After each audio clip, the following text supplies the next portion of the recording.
Let's Fix This, a statewide grassroots movement to encourage citizens to get involved with fixing the budget, fixing the education crisis. We are joined now by Andy Moore to talk about this campaign that you really created. Thank you so much for being with us. Thanks for having me. And a couple days ago, we covered this live. Your group organized a walk from Classen SAS, the School of Advanced Studies, all the way to our state capitol. We have video of that march. What were you hoping to accomplish with that walk from the students to our state capitol?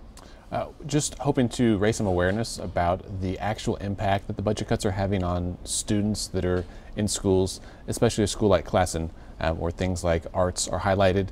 They're feeling the pressure stronger, I think, than some other places. And your group obviously called Let's Fix This, as our state is facing that $1.3 billion budget shortfall. So what are some of the things that you are proposing to fix this?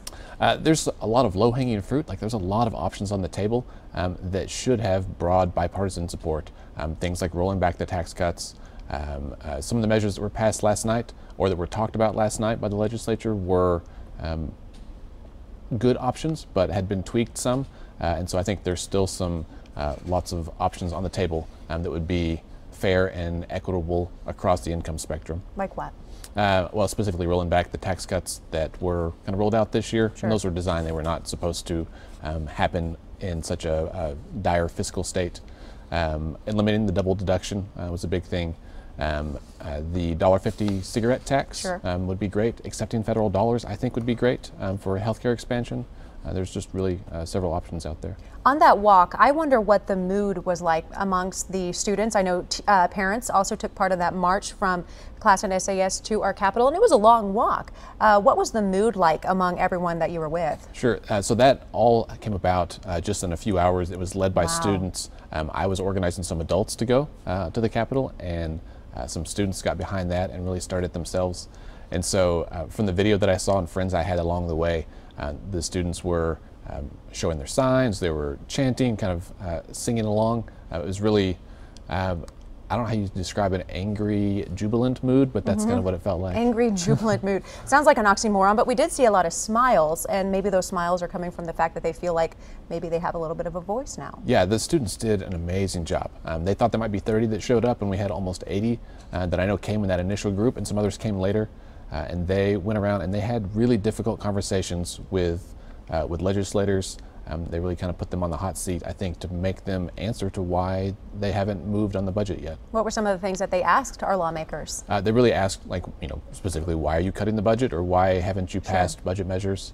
I talked to 3 young guys that were leaving in the afternoon, and they had found the House Majority Whip and really sat down and said, wow, you're not our legislator, but we want to talk to you about why this is important to us. One student went to Classen SAS to study piano, and their plans to go on and be a piano major and hopefully get into Juilliard, and their piano teacher's been cut. And so now their whole life plan Sure. has been changed. We've actually heard a lot of stories like that, and kids that I'm friends with their parents, similar situation. And how was this received when they maybe talked to the whip that you mentioned, or Sure. to our lawmakers? What were their reactions? Were they taken aback by these kids marching into their place of work, or how was it received? A real mixed bag. The 3 guys I talked to that mentioned they spoke with the whip said he was not, didn't appear to be very eager to talk to them, but still gave them time. I think everyone was respectful. Sure. The kids, I think, certainly understood that they were coming in on a busy day, and so they had a lot of challenges to face. Yes, definitely a busy time for all of them.